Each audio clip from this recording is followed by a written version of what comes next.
ಇವತ್ತು ತುಂಬ ಬೇಜಾರಾಗಿದೆ ಅಂದರೆ ನನ್ನ ತಮ್ಮನ ನಮ್ಮ ಫ್ಯಾಮಿಲಿಯವ್ರನ್ನ ಕರ್ಕೊಂಡು ಹಾಗೇ ಚೆನ್ನೈ ಬಂದ್ಬಿಟ್ಟೆ. ಒಂಥರ ಸಪ್ತಸಾಗರದಾಚೆ ಎಲ್ಲೋ ಅನ್ನೋ ಥರನೇ ಇದೆ.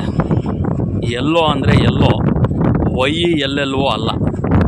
ಸಿ, ಮನಸ್ಸು ಪ್ರಶಾಂತವಾಗಿದೆ.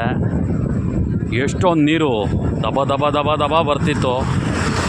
ನಾನು ನನ್ನ ಮಗಳು ಒಂದಷ್ಟು ಹೊತ್ತು ನಮ್ಮ ರಿಲೇಟಿವ್ಸ್ ಎಲ್ಲ ನೀರಲ್ಲಿ ಮಸ್ತ್ ಮಜಾ ಮಾಡಿದ್ವಿ. ಬ್ಯಾಂಗ್ಳೂರಿಗೆ ರಿಟರ್ನ್ ಆಗಬೇಕು, ನಾಳೆ ಕಾರ್ಯಕ್ರಮ ಇದೆ. Getting ready, coming soon Bangalore tomorrow morning. ಅಷ್ಟಕ್ಕೆ ಮೊದಲು ಚೆನ್ನೈ ಸೂಪರಾಗಿದೆ, ಒಳ್ಳೆ ಜಾಗ. ಇದು ನೀಲಾಂಬರಿ ಬೀಚ್ ಏನೋ ಇದ್ರ ಹೆಸರು. ಅವರು ಮ್ಯಾಪಲ್ಲಿ ಹಾಕ್ಕೊಟ್ರು ನಮ್ಮ ರಿಲೇಷನು. ಕ್ಲೀನಾಗಿದೆ.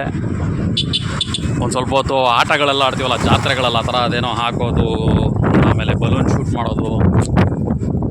ಮನಸ್ಸು ಸ್ವಲ್ಪ ರಿಲ್ಯಾಕ್ಸ್ ಆಗಬೇಕು ಮಧ್ಯೆ. ಅದೆಲ್ಲ ಇಲ್ಲಾಂದರೆ ಮನೇಲೇ ಬಾಚ್ಕೊತೀವಿ, ಇದ್ದಾಗ ಬರ್ತೀವಿ ಇಲ್ಲವರೆಗೂ. ಇಲ್ಲ ಅಂದರೆ ಕೊಟ್ಟಿದ್ದಿಷ್ಟೇ ಭಗವಂತ ಅಂತ ಹೇಳ್ಬಿಟ್ಟು ಒಂದು ಚಾಪೆ ಹಾಸ್ಕೊಂಡು ದಿಂಬು ಹಾಕ್ಕೊಂಡು ನಿದ್ದೆ ಮಾಡಿದ್ರೆ ಅಲ್ಲೇ ಪವಡಿಸೂ ಪರಮಾತ್ಮ ಶ್ರೀ ವೆಂಕಟೇಶ ಅಂತ ಆ ಹಾಡೊಂದು ಪಕ್ಕಕ್ಕೆ ಇಟ್ಕೊಂಡು ನಿದ್ದೆ ಮಾಡೋಕ್ಕೆ ಪ್ರಾರಂಭ ಮಾಡಿಬಿಟ್ರೆ ಅದೇ ಸುಖ. ಸ್ಟಿಲ್ ಇಷ್ಟೊಂದು ಆಟ ಆಡಬೇಕಾದ್ರೂ ಕೂಡ ನೀವೆಲ್ಲ ಜ್ಞಾಪಕ ಬಂದ್ರಿ. ಸ್ವಲ್ಪ ಹೊತ್ತು ನಿಮ್ಮ ಜೊತೆ ಸ್ಪೆಂಡ್ ಮಾಡೋಣ ಅಂತ ಇರೋದೊಂದು 5-10 ನಿಮಿಷ ಟೈಮು. ಆ 5-10 ನಿಮಿಷ ನಿಮಗೋಸ್ಕರ ಮೀಸಲಿಟ್ಟಿದ್ದೆ. ಅದು ಅಚಾನಕ್ಕಾಗಿ ಸಿಕ್ಕಿದ್ದು. ಸೊ ಯಾರಾದರೂ ತುಂಬ ಮನಸ್ಸು ಡಿಸ್ಟರ್ಬ್ ಆಗಿದ್ದಾಗ ಬಂದು ಒಂದು ಸ್ವಲ್ಪ ಹೊತ್ತು ಸಮುದ್ರದ ಅಲೆಗಳು, ಆ ಶಬ್ದ ನೋಡ್ತೀರಾ. ನೋಡಿ ಈ ಕತ್ತಲಲ್ಲಿ ನಿಮ್ಗೆ ಅಷ್ಟು ಕಾಣಿಸಲ್ಲ. ಕ್ಯಾಮ್ರಾದಲ್ಲಿ ನಾನು ಫೋಕಸ್ ಮಾಡ್ತಿರೋ ಜಾಗ ಎಲ್ಲ ಬರೀ ನೀರು, ಭಯಾನಕ ನೀರು.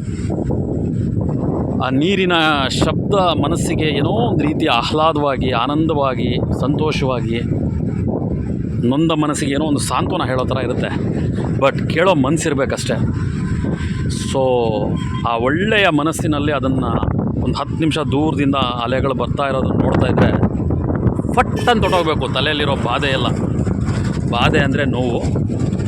ಮನಸ್ಸಿನಲ್ಲಿರ್ತಕ್ಕಂಥ ಕಂಡು ಕೇಳಿ ನೋಡಿರ್ತಕ್ಕಂಥ ಎಷ್ಟೋ ನೋವುಗಳು ಸಮುದ್ರದ ಅಲೆಗೆ ಸಾಕ್ಷಿಯಾಗಿ ಹೊಟ್ಟೋಗ್ಬಿಡ್ಬೇಕು, ಮತ್ತೆ ಬರಬಾರ್ದು ಅಂಥ ಒಳ್ಳೆ ಜಾಗ. ಪ್ರಕೃತಿ ಎಷ್ಟು ಅದ್ಭುತ ಅಲ್ವೇನ್ರಿ. ತುಂಬ ಸಂತೋಷವಾದಂಥ ಒಂದು ಒಳ್ಳೆಯ ಅವಕಾಶ ನಮಗೆ ಕೊಟ್ಟಿದೆ, ಎಂಜಾಯ್ ಮಾಡಿರಿ ಅಂತ. ಸೊ ಆ ಮಧ್ಯದಲ್ಲಿ ಆ ಮಣ್ಣಲ್ಲಿ ಸ್ವಲ್ಪ ಹೊತ್ತು ಆಟ, ಅದರಲ್ಲಿ ಹೆಸರು ಬರೆಯೋದು, ಅಳಿಸೋದು, ಅಲೆ ಬಂದು ಹೊಡ್ಕೊಂಡು ಹೋಗೋದು, ರನ್ನಿಂಗ್ ರೇಸ್, ಒಂದಷ್ಟು ಖಾರ ಬರಗಲು ತಿನ್ನೋದು. ನಾ ಹೇಳಿದ್ನಲ್ಲ, ಇದ್ದಾಗಿದೆಲ್ಲ, ಇಲ್ಲ ಅಂದರೆ ಚಾಪೆ ದಿಂಬು ಪೌಡಿಸು ಪರಮಾತ್ಮ. ಎಲ್ರಿಗೂ ಭಗವಂತ ಎಲ್ಲ ಕೊಟ್ಟಿರಲ್ಲ. We can, but we has to be. ಈ ಪದಗಳೇ ಹಾಗೆ, ಇದ್ದಾಗ ಅನುಭವಿಸು, ಇಲ್ಲದಾಗ ಇದ್ದಿದ್ರಲ್ಲಿ ಸುಖವಾಗಿರು. ಹಾಸಿಗೆ ಇದ್ದಷ್ಟು ಕಾಲು ಚಾಚು. Thank you friends, coming back Bangalore. ಎಲ್ರಿಗೂ ಒಳ್ಳೆಯದಾಗಲಿ. ಆದಷ್ಟು ನೀವು ಕೂಡ ಫ್ರೀ ಟೈಮಲ್ಲಿ ಎಲ್ಲಾದರೂ ಓಡಾಡೋವಂಥ ಪ್ರಯತ್ನಗಳನ್ನು ಮಾಡಿ ಸ್ವಲ್ಪ ಮನಸ್ಸಿಗೆ ಸಮಾಧಾನ ಆಗುವಂಥ ಒಂದಷ್ಟು ವಿಚಾರಗಳನ್ನು ನಿಮ್ಮ ಮನಸ್ಸಿಗೆ ಕೊಡಿ. ಒಂದಷ್ಟು ಪ್ರಶ್ನೆಗಳು ಮಾಡ್ಕೊಳ್ಳಿ, ಒಂದಷ್ಟು ಉತ್ತರಗಳನ್ನು ಹುಡುಕಿ. ನಿಮ್ಮ ಬಿಡುವಿನ ಸಮಯದಲ್ಲಿ ಆದಷ್ಟು ಆ್ಯಕ್ಟಿವ್ ಆಗಿರಿ. ಆದಷ್ಟು ಸ್ಥಳಗಳನ್ನು ಬದಲಾಯಿಸಿ ಆವಾಗ. ಸೊ ಏನಾಗುತ್ತೆ ಅಂದರೆ ನಿಮ್ಮ ಮೈಂಡು, ನಿಮ್ಮ ಮನಸ್ಸಿನಲ್ಲಿರ್ತಕ್ಕಂಥ ಥಾಟ್ಸ್ ಕೂಡ ಕೆಲವೊಂದು ಸಲ ಬದಲಾಗುವಂಥ ಅವಕಾಶಗಳಿರುತ್ತೆ.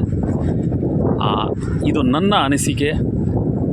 ನಿಮ್ಮ ಅನಿಸಿಕೆ, ಅಭಿಪ್ರಾಯಗಳಿಗೆ ಫಣೀಂದ್ರ ಯಾವಾಗಲೂ ಅಕ್ಸೆಪ್ಟೆಡ್. ಹೇಳಿದ್ದೀನಿ, ನನ್ನ ಎಲ್ಲ ವಿಡಿಯೋಗಳು ಕೂಡ ಯಾರನ್ನು ಉದ್ದೇಶಿಸಿ ಮಾಡ್ತಕ್ಕಂಥದ್ದಲ್ಲ.